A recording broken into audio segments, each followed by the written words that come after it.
অনেক ধন্যবাদ। সবাই ভালো আছে?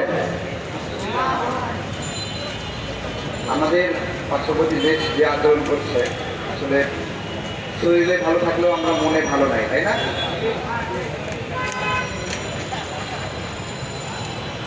এই টাইমে এক সময় দেবো ইনশাল্লাহ। বিশ্ব স্বাস্থ্য সংস্থা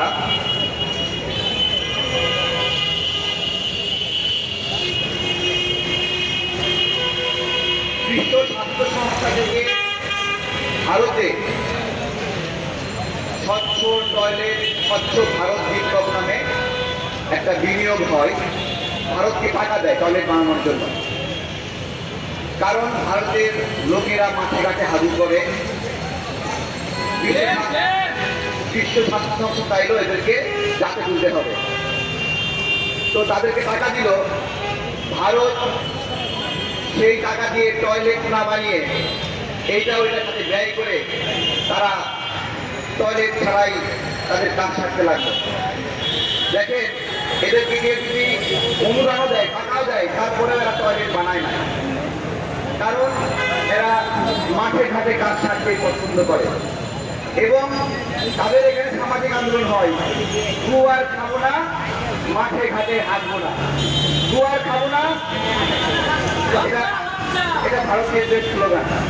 আমরাও বলছি, দুয়ার খাবো না, ভারতের পণ্য কিনবো না, দুয়ার খাবো না, ভারতের পণ্য কিনবো না। আমার একজন শিক্ষক আছে, উনি অনেকদিন আগে ছোটবেলায় একটা গল্প শুনিয়েছিলেন। গল্পটা হলো, আমেরিকাতে একটা সিনেমা হলে সিনেমা দিয়েছে, ভারতের একটা বিখ্যাত পরিচালকের সিনেমা। সেই সিনেমায় আমেরিকানরা দেখছে, এটা সারা বিশ্বে অনেক জনপ্রিয় হয়েছে সিনেমাটা। আমেরিকানরা ভাবলো আমরাও এই সিনেমাটা দেখি, তাদের হলে সিনেমা নিল। এখন সিনেমা নিয়েছে, সিনেমা দেখছে সবাই, সকাল হয়েছে, পাখি যাচ্ছে, এরকম একটা সিন। সব ভারতীয় নাগরিকরা হুড়মুড় করে ঘুম থেকে উঠছে।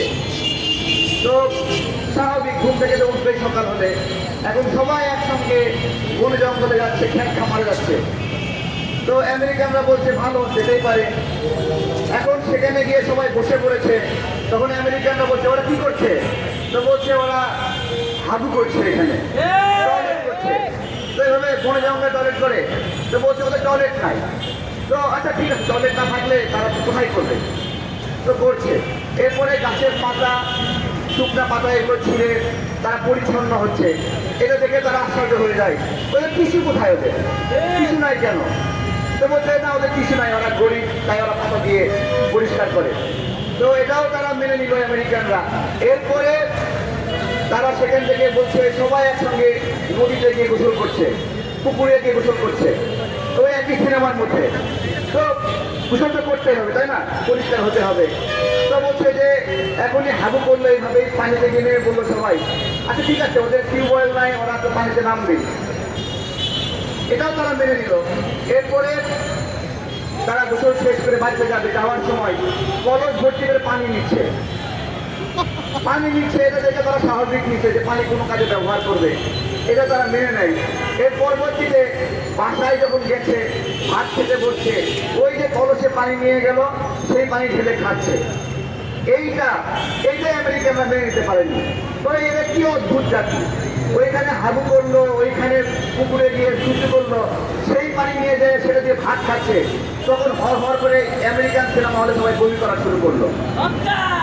তো এটা হলো ভারতীয় সংস্কৃতি এবং কালচারের একটা দৃষ্টান্ত বলতে গিয়ে আমার শিক্ষক বগুড়া জেলা স্কুলে উনি এই গল্পটা বলেছে। উনি একজন বিখ্যাত ব্যক্তি, আমি নাম বলবো না। এবং আমাদের এই সময় সবচেয়ে জনপ্রিয় আপনার হলো প্রতিবাদী ইউটিউবার এবং রাজনৈতিক বিশ্লেষক, তার নাম বলছি না, আপনারা সবাই ভেবে নেবেন। তার বাবা এই গল্পটা আমাদেরকে বগুড়া জেলা স্কুলে শুনিয়েছিল। তো উনি এটা কেন বলেছিল? এটা এই জন্য বলেছিল যে তোমরা যে ভারতীয় টিভি চ্যানেলগুলো দেখো, ওদের সংস্কৃতি কি, তোমরা কি শিখবা সেখান থেকে? এটাকে তোমরা আদর্শ মনে করো, ওদের কালচার কি? ওদের কালচার এরকম নোংরা, অপরিচ্ছন্ন।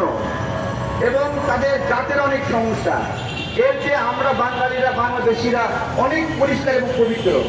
উনি বলছিল যে আমরা বাঙালি হিন্দু যারা আছি তারা ইন্ডিয়ান হিন্দুকে অনেক পরিচ্ছন্ন। আমরা সারাক্ষণ আমাদের ঘর মোটামুটি করি, পরিষ্কার রাখি, থালাবাড়ি 2-3 বার করে ধুই।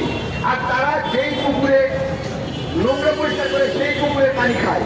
তো তোমরা তাদের কাছে শিখবা কি? আমরা ভারতীয়দের কাছে বলছি যে ভারতের একটা গুটি ছিল এই শেখ হাসিনা, এবং ভারতের গুটি ছিল এই বাংলাদেশি কিছু হিন্দু, তাদেরকে দিয়ে বাংলাদেশকে শাসন এবং শোষণ করা। এই গুটি দিয়ে তারা 8% জনগণ হয়েও 30% চাকরি বানিয়ে নিয়েছে। এই সমস্ত পরিকল্পনা যখন ভেসে গেছে, যখন গণেশ উল্টাইছে, তখন তাদের মাথা খারাপ হয়ে গেছে। এই যে ইউনূস সরকার ক্ষমতা চালাচ্ছে, এতটুকু সহনশীল হয়ে ক্ষমতা চালাচ্ছে যে মুসলিমদেরকে পিটায় মারা হচ্ছে, তাদেরকে গ্রেফতার পর্যন্ত করছে না। দেখেন, গণহত্যায় অভিযুক্ত 19 জনকে আটক করবে জনগণ। ইউনূস সরকার এতটুকু সহনশীল যে তাকে আবার ছেড়ে দিল। কতটুকু সহনশীলতার পরিচয় দিয়েছে। আমিও বাংলাদেশের নাগরিকদেরকে বলবো, আমরা ওই ইন্ডিয়ানদের মতো উগ্র আচরণ করবো কিনা। গতকালকে আমাকে অনেকে বলেছে, ভাই ভারতীয় দূতাবাসের সামনে বিক্ষোভ মিছিল দেন। আমি বলছি, আমাদেরকে ভারতীয়দের মতো উগ্র বানাবেন না, এখনো সময় হয়নি। তবে আমরা ছাড় দেওয়ার মানুষ না।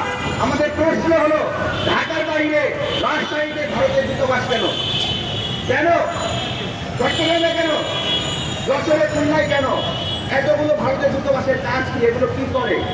আমরা তো দেখি এগুলো বাংলাদেশের বিরুদ্ধে ষড়যন্ত্র করার জন্য ব্যবহার করছে। তারা শুধুমাত্র ঢাকায় আমাদেরকে নিয়ন্ত্রণ করছে না, এলাকায় বিভিন্ন পদ পদবি নির্বাচন বিভিন্ন বিষয়ে নমিনেশনের ক্ষেত্রে এই ভারতীয় দূতাবাসগুলো হস্তক্ষেপ করছে। এখন আমরা সরকারের প্রতি বলি, শান্তিপূর্ণ কথা, কোনো মারামারি কেন্দ্রের দরকার নাই। আপনারা এই সকল দূতাবাসকে বাংলাদেশ থেকে বহিষ্কার করে ঢাকায় ছাড়া কোথাও ভারতের দূতাবাস প্রয়োজন নাই। এবং ভারতের বিভিন্ন জায়গায় বাংলাদেশের যে দূতাবাসগুলো রয়েছে, উপদূতাবাস রয়েছে, একটা দূতাবাস থেকে সকল উপদূতাবাস থেকে বাংলাদেশের অফিসার থেকে ফেরত নিয়ে আসে। প্রয়োজন নাই। এই সমস্ত কিছু বেনিফিট শুধুমাত্র রাষ্ট্র হিসেবে ভারত পায়। এবং ভারতকে ধন্যবাদ দেব আমাদেরকে সুযোগ দেওয়ার জন্য, আমাদের চিকিৎসা ব্যবস্থা সুন্দর করার জন্য। এখন আমরা ডাক্তারদের কাছে যাব, এবং সবাই খেয়াল রাখবেন, কোনো ডাক্তার যেন সকাল 9টার দিকে যদি তাদের শিডিউল হয়, এরপরে কর্মস্থলে না আসে। যদি কর্মস্থলে না আসে, সেখানে লাইভ শুরু করে দেবেন যে অমুক ডক্টর এখনো কাজে জয়েন করে নাই, আমরা লাইভে সম্প্রচার করছি। কোনো হাসপাতালের ওয়াশরুম যদি নোংরা থাকে, সেখানে বসে ওয়াশরুমে লাইভে আপনারা কর্ম সারবেন যে আমি এই নোংরা ওয়াশরুমে এখানে আমি এই হাসপাতালে কাজ করতে বাধ্য হচ্ছি। আপনারা সবাই দেখেন, আমরা আমাদের চিকিৎসা, আমাদের স্বাস্থ্য একটা সুন্দরভাবে সাজানোর সুযোগ পেয়েছি ভারতের চিকিৎসা বন্ধ করার জন্য। ওরা কত বড় উগ্র! ভারত নামের একটা রাষ্ট্রকে প্রণাম করলে স্বাস্থ্য সেবা দেবে, এরকম উগ্র কথা বলে। আমরা কি বিনা পয়সায় সেখানে চিকিৎসা নিতে যাই? বলছি, আজকে এখানে বলছে না চিকিৎসা দেবে না। আপনারা 10 দিন যাওয়া বন্ধ করেন, ওরাই হাতে পায়ে ধরবে যে এগুলো নিষেধাজ্ঞা তুলে নেন। আজকে ভারতের পণ্য কেনা বন্ধ করেন, ওরাই নিষেধাজ্ঞা তুলে নেবে। আমরা আমাদের কাজকে আরো সম্প্রসারিত করতে চাই। আমরা আমাদের ভারতের এই আগ্রাসনের বিরুদ্ধে আরো নিরন্তর আন্দোলন তৈরি করতে চাই। তবে সেটা সন্ত্রাস নয়, হিংসা নয়। আমরা আমাদের ক্রয় সক্ষমতা দিয়ে ভারতকে জবাব দেব। আমরা এই ভারতের হাবু মিশ্রিত খাবার খাবো না। কি খাবো না? আমরা গোবর মিশ্রিত খাবার খাবো না। দেখেন, ভারতের এই খাদ্যপণ্য এবং মশলাগুলোতে গোবর এবং গোমূত্র পাওয়া গেছে, এটা ইউরোপীয় ইউনিয়নের প্রতিবেদনে বলা হচ্ছে। 27টি দেশে এগুলো নিষিদ্ধ করা হয়েছে। হংকং, সিঙ্গাপুর সহ বিভিন্ন দেশে ভারতের পণ্য নিষিদ্ধ করা হয়েছে। আমাদের দুঃখ লাগে যে আমাদের সরকার এখনো এই পণ্যগুলো নিয়ে গবেষণা করছে না। এই পণ্যগুলোকে সায়েন্স ল্যাবে পাঠান, সায়েন্স ল্যাবে পাঠিয়ে এগুলো গবেষণা করে এর মধ্যে কি পরিমাণ গরুর গোবর এবং গোমূত্র আছে, এটাকে সিরিয়াসলি নিতে হবে। যে গোবর এবং গোমূত্রকে আমরা ঘৃণা করি, আমরাকে নোংরা মনে করি, দুঃখের বিষয়। এগুলোকে ভারতীয়রা পবিত্রতা মনে করে খাবারের মধ্যে নির্বিধায় এগুলো ছিটাই দিচ্ছে। আপনারা এ সকল গোবর এবং গোমূত্র মিশ্রিত মিশ্রিত খাবার খাবেন কিনা জিজ্ঞাসা করছি। আজকে থেকে আমরা নতুন মাত্রায় ভারতের পণ্য বর্জন এবং ভারতের আগ্রাসন বিষয়ক সচেতনতার জন্য আমরা ক্যাম্পেইন শুরু করব। আপনারা সেই ক্যাম্পেইন থাকবেন নি সবাই? থাকবেন নি সবাই? সবাই দেখি আমরা সবাই আমরা থাকবো। আমরা গোবর মিশ্রিত খাবার খাবো, আমরা গোমূত্র মিশ্রিত খাবার খাবো। এবং আরেকটা প্রতিবেদন এসেছে, এদের যে বাসি নোংরা পচা রুটিগুলো এগুলো ব্লেন্ডার করে গুঁড়া করে মশলার সঙ্গে মিশাচ্ছে। এটা এমন একটা জাতি যারা মানুষকে ক্যান্সার আক্রান্ত করছে এইভাবে, এবং ক্যান্সার আক্রান্ত করে করে নিজেরাই চিকিৎসা বাণিজ্য করছে, ক্যান্সারের চিকিৎসা করছে। আমরা যদি ক্যান্সার আক্রান্ত হওয়ার সম্ভাবনাময় পণ্যগুলো বর্জন করি, আমরা ক্যান্সার থেকে এমনিতেই বাঁচে যাবো।